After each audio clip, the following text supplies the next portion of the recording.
Welcome to the film Jewel in the Desert, about the history of Colossal Cave Mountain Park. This park is a partnership between Pima County, Joe and Marty Meyerhauser, and the Parklands Foundation. We're very proud of the partnership between ourselves and Pima County, which has now been in place for 50 years, and with Pima County Parklands Foundation for 20. Very proud of not only what has happened here in the park as a result of these partnerships, but hopeful and excited about future possibilities. We'd like to invite you now to sit back and enjoy the show.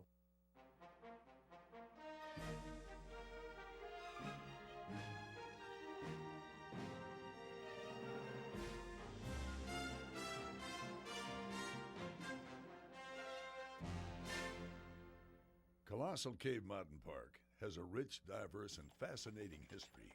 You could say its history is the stuff of legends. The cave itself has served as a hideout for bank robbers, a shrine for a Native American group, and played host to numerous Hollywood movies. And that's only a small part of its amazing story. Colossal Cave is one of the largest dry caves in the United States. It's what you call a dormant cave. It started drying out about several thousand years ago.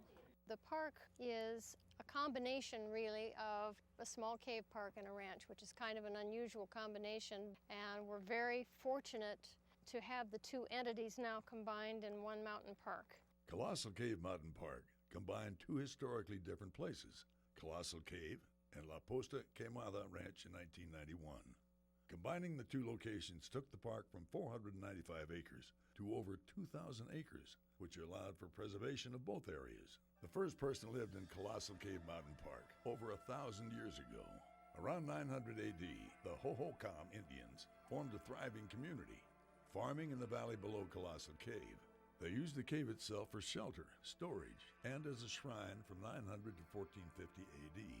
Some of the artifacts found in the cave include pahos or painted prayer sticks, miniature bows, a fragment of a miniature pot, and reed cigarettes, which produce smoke symbolic of clouds. The mid-1800s brought stagecoach lines to the west, including a stagecoach stop at what today is known as La Posta Quemada Ranch in Colossal Cave Mountain Park. In 1879, the owner of the Mountain Springs Hotel and stage station at La Posta Quemada Ranch discovered an entrance to either a very extensive old mine or a wonderful cave. Near Mountain Springs, a station on the National Mail Route 22 miles east of Tucson, with an altitude of 3,300 feet above the sea level, are wonderful catacombs only lately discovered. A young woman from Ohio, Miss Anita Rose, came to Tucson in search of relief from tuberculosis. She chronicled her journey to the Arizona Territory in 1878 and life in the Old Pueblo in 1879. She was a member of the party who ventured into the newly discovered cave. The atmosphere there was like a scorpion's breath, caused by deposits of bad excrement. Pursuing the right course, you reach a chamber whose walls are burned black and dingy, with many ashes and other evidence of ancient fires. It being doubtless a refuge for the Apaches, bones of all kinds lay around in profusion, there being no less than 500 deer antlers and other evidences of life and death. We returned to Tucson with many beautiful specimens of stalactites, and our curiosity only dormant until we could again, Sinbad-like, explore further those wonderful catacombs of Arizona.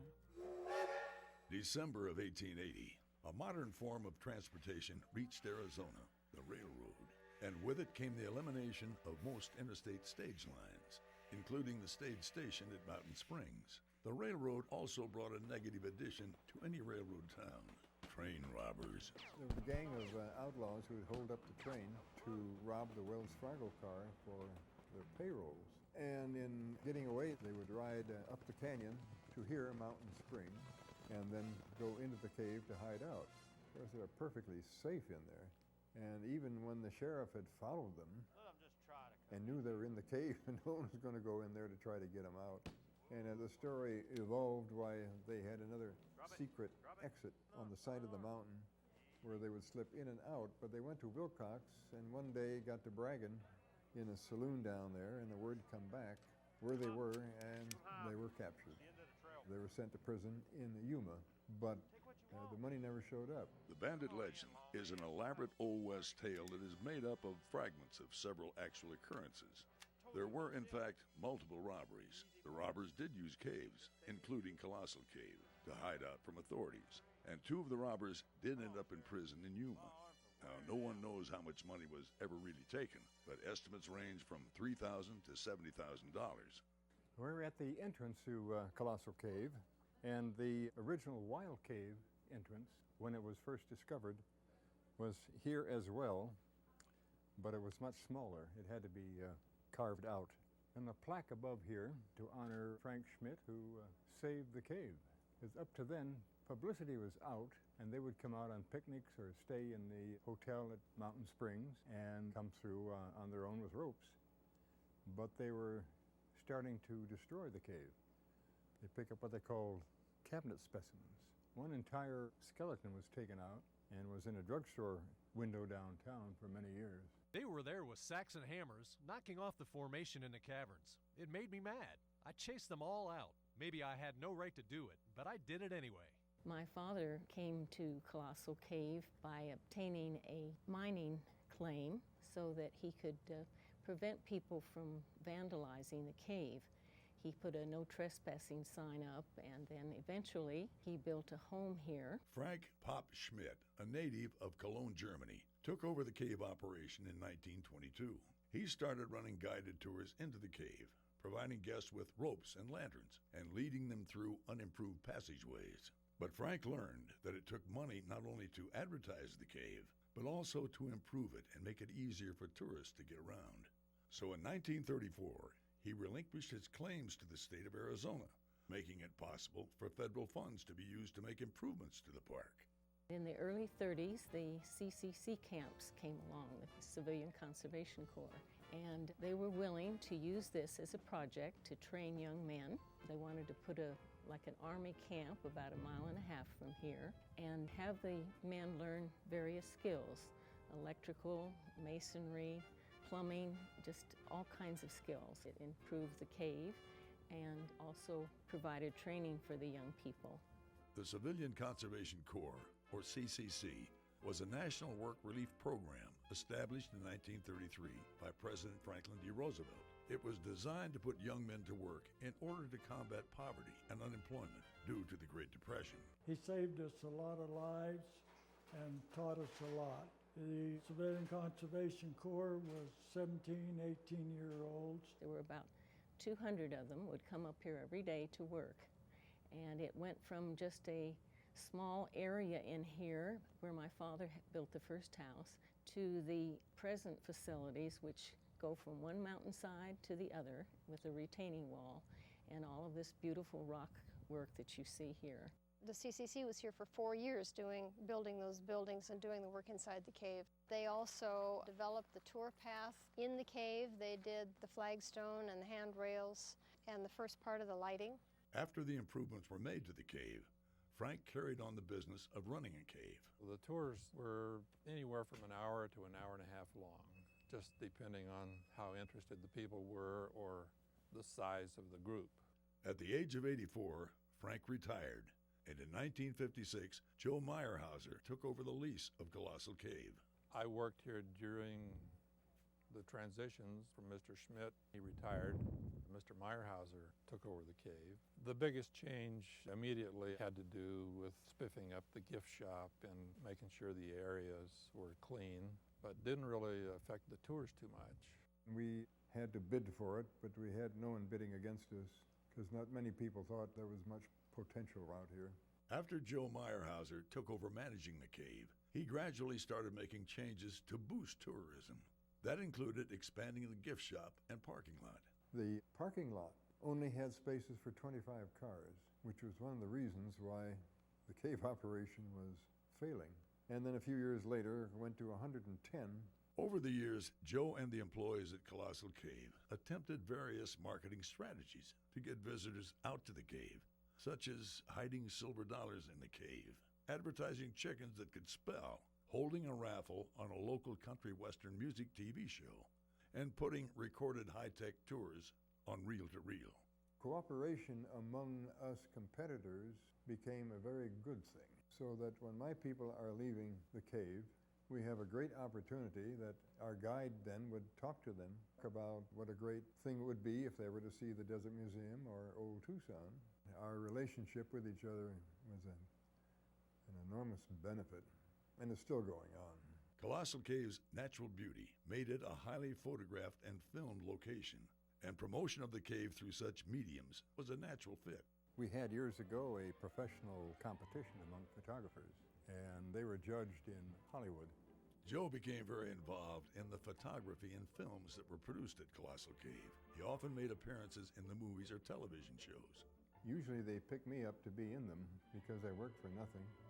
To use this, I would charge them a fee, or if they gave us screen credit, no fee at all, which is very good publicity that reached a lot of people. Most of the bad movies were of science fiction and the scary movie era of the drive-in movies, and were not very well written, but they were always very successful. Early on in Joe's career at Colossal Cave, Marty came to work at the park. She and Joe later married. Now they co-manage Colossal Cave Mountain Park. I was a guide, and one of my first jobs, aside from being a guide, was to take the cave brochures to all the motels in Tucson. And in the early days, when things were extremely tight financially, Joe would go into the press club in Tucson and play poker in order to make the payroll. He's a very good poker player to this day. Yeah, that worked out all right. From the beginning, preservation was always an important part of the operation of Colossal Cave. I remember the first day that it became my responsibility of standing on the ramada at the cave and looking down in the valley at the ranch headquarters and thinking, you know, this whole valley should be part of Colossal Cave Park. In 1991, Pima County bought La Posta Quemada Ranch and the surrounding area and added it to Colossal Cave Park. The Pima County Parklands Foundation, founded in 1987 to protect and enhance Pima County parks, took over the management of the expanded park and asked Joe and Marty Meyerhauser to operate it. In 1992 was when the park was named Colossal Cave Mountain Park, and that was also the year in which this park was named to the National Register of Historic Places. Both things were really an impetus for us to start doing something about the museum and the research library that we'd always dreamed of.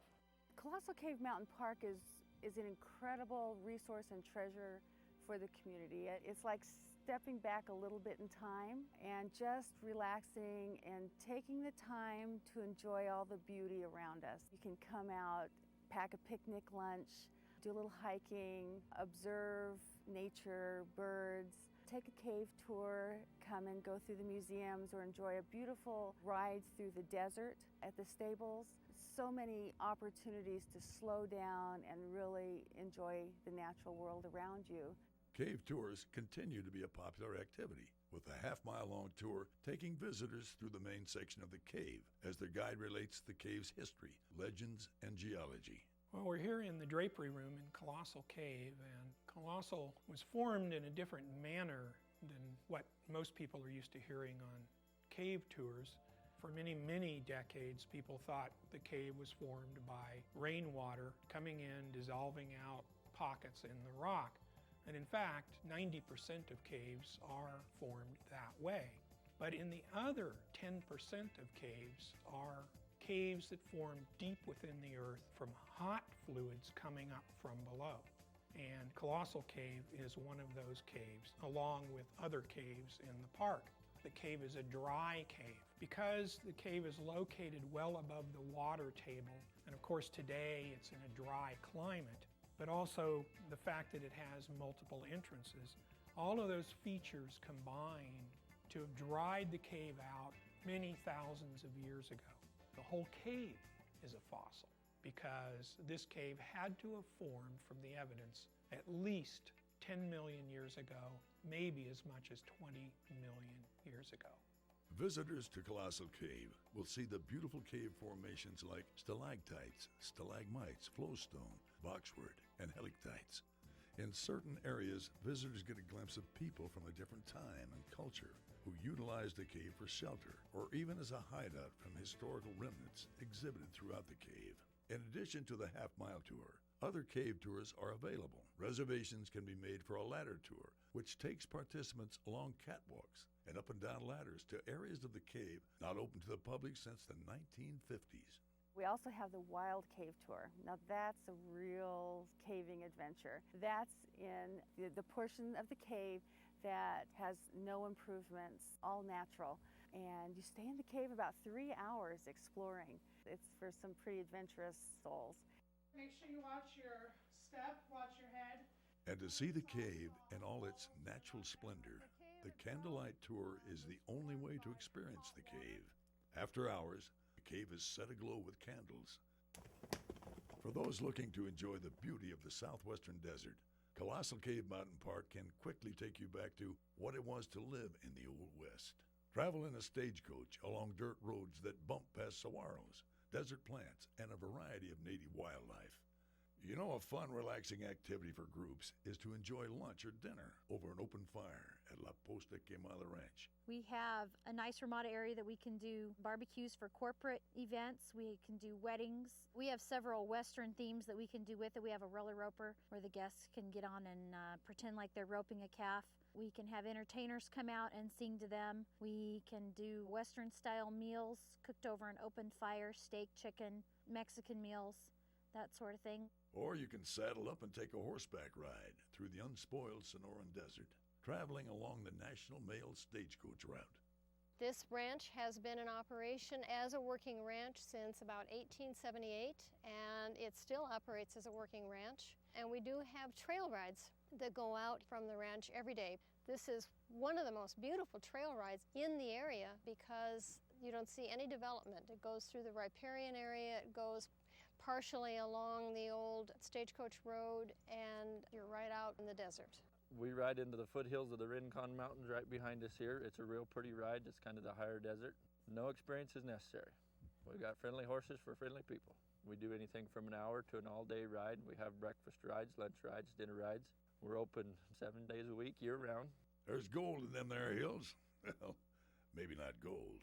The replica mining sluice at the park recalls the Western tradition of panning for gold, as guests pan for gemstones, fossils, or arrowheads. Surrounded by the beauty of the Sonoran Desert, those who love the outdoors can fill a day or a weekend with hiking, picnicking, birding, or camping, or retreat into a peaceful butterfly garden designed to provide for the full life cycle of butterflies. Kids especially enjoy the Discovery Tour that leads young adventurers on an excursion around the park with only a map to guide them. Not to worry, though, as the helpful staff will help out any who need a little direction. Colossal Cave Mountain Park also hosts special events year-round. Western Heritage Day, Day of the Dead, Haschenbach, haunted hay rides, and Sunday in the Park. Sunday in the Park is held the first Sunday afternoon of each month and is geared towards families. They all have to do with either the cultural or natural history of the area, and specifically the park. One of the most special events that we have in the park is the Haschenbach. That's the saguaro harvest celebration, and we do that in partnership with members of the Tohono O'odham Nation. Guests will learn about the significance of the saguaro to the O'odham. They'll harvest fruit, process the fruit, and make syrup. It is such a unique park with all that we have here to offer Tucson and visitors from out of state and out of country. We have a lot of visitors come from out of country because it's the Old West. Visitors can experience the Sonoran Desert for themselves in an authentic way that is quickly diminishing. It's become vital to protect that experience. The park is home or a refuge to hundreds of species of mammals, birds, and reptiles. In addition, it boasts nearly 1,000 species of plants, many of which are wildflowers, cacti, trees, and shrubs for which the desert spring blooms are famous. This remarkable diversity in a relatively small area is due in large part to the park's location. It's situated in the Sonoran-Chihuahuan Transition Zone, so a number of Chihuahuan species occur here that aren't found elsewhere in the Tucson Valley.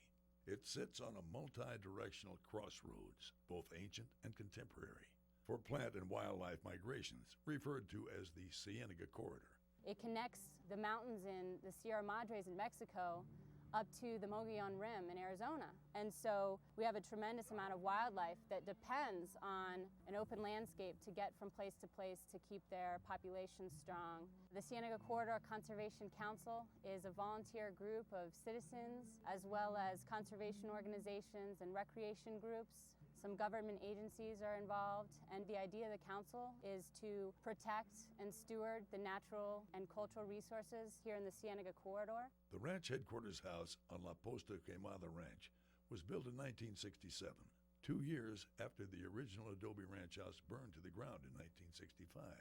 Today it houses a museum with two focuses, the human history and the natural history, specifically that of the caves of Colossal Cave Mountain Park and the Cienega Corridor region. The museum displays artifacts dating back to around 900 AD, from the Hohokam Indians to more recent items from the 20th century. Caving rooms also house exhibits about the three notable caves in Colossal Cave Mountain Park: Colossal Cave, Arkenstone, and La Tetera.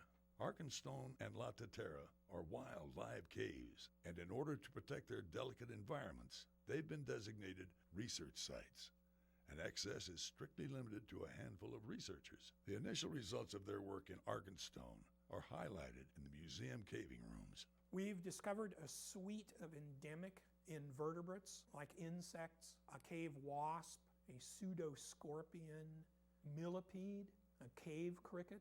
They're all so far only known from one cave, Arkenstone Cave. That's a high number of endemic species, that it makes it one of the more biologically active cave systems known relative to other caves in the United States and even on a worldwide basis. Also on display are photographs that allow the viewer to glimpse the beauty of Arkenstone Cave and see up close some of the unique and rare formations it houses. The Twilight Room, through two full-color murals by artist Kim Duffick, explores life in the mouth of the cave with a focus on bats, in particular those species to be found in Colossal Cave Mountain Park. The library provides a place for research, supports educational outreach programs, and preserves and houses locally historic documents and photographs. What the library is focusing on is all the natural and cultural history of this region. In the fall of 2003, the Adobe Park Service Building, built and used by the CCC as the office for the Colossal Cave Project, underwent historic restoration.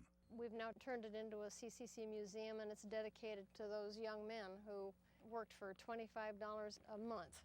They had a good program. They had a library where you could do anything you want to. You could read, you could study, and I took the opportunities. Evoking the 1930s, the museum is set up like the camp commandant's office, complete with furniture built by the enrollees and in use ever since. We're incredibly lucky to have several Civilian Conservation Corps alumni that come out for our events, and incredible treasure for the park and for our guests to be able to visit with those gentlemen. My greatest hero forever is Franklin D. Roosevelt, who created the Civilian Conservation Corps. It was wonderful. I learned so many things. Preservation and education are the future of Colossal Cave Mountain Park. With the ongoing research of two pristine, untouched caves, Arkenstone and La Tetera, scientists are excited at what discoveries will be found. We've found forms of rare cave minerals that haven't been described before. The prospects for looking at another cave like La Tetera, they seem to be limitless because the track record is we've been finding more and more new things. La Tetera Cavern has the sole Ice Age bone record that will be interpreted in the Tucson Basin. Beyond the research, the thing that's been discovered is a great educational opportunity. The next stage will be to interpret these things in the park by putting the cave subjects in one place. And it may be possible to build a new visitor center for that. Expansion in other areas of the park is becoming necessary in order to allow for more educational and meeting opportunities for visitors. In the future, we do hope to have a building that is going to help us expand our educational programming and the opportunities that we can offer here at the park. The cornerstone of the park is conservation, conserving the natural and cultural resources and the rich values that surround us here in the park. One of the things that's on the horizon that I'm very excited about is our archaeology trail, Path of the Ancestors. We're working to interpret the prehistory of the park. This is a place where the Hohokam had a seasonal village, and our hope is that the trail will help instill a deep respect for that prehistoric culture and those people who made a home here, utilizing all the richness of the Sonoran Desert. The conservation and educational efforts being done at Colossal Cave Mountain Park have often been and are presently a group effort between multiple agencies, including Pima County and the Pima County Parklands Foundation. I'm very proud of the manner in which we work together. It's been an extraordinary partnership. That also includes the work that is being done now and moving toward the future with the Cienega Corridor Conservation Council. We're working all the time just to improve the landscapes out here and protect them and let other people know about these efforts and how they can get involved. This area will continue to be threatened by development, and this is going to be an issue that we'll have to deal with for many years into the future to ensure that this place remains very special to our children and our grandchildren as well. Colossal Cave Mountain Park's rich and colorful history continues to grow with each passing year. Colossal Cave itself has changed very little over the years, but the secrets its depths have carried continue to keep many intrigued and searching for more answers and more stories. And as Colossal Cave Mountain Park continues into the future, visitors will be able to experience its history firsthand and be part of its ongoing story. Say in 100 years, people will say, oh, this park has been around for 250, 300 years and it's still alive and it's still a teaching experience for future generations, and people want to come here and be a part of it because it's unique. We like being out here, being part of nature where the Old West still lives. After 50 years, I think I'm most proud of how it worked. See, we were the first individuals in the country who leased an entire park. They gave us a plaque, 50 years of preservation and protection.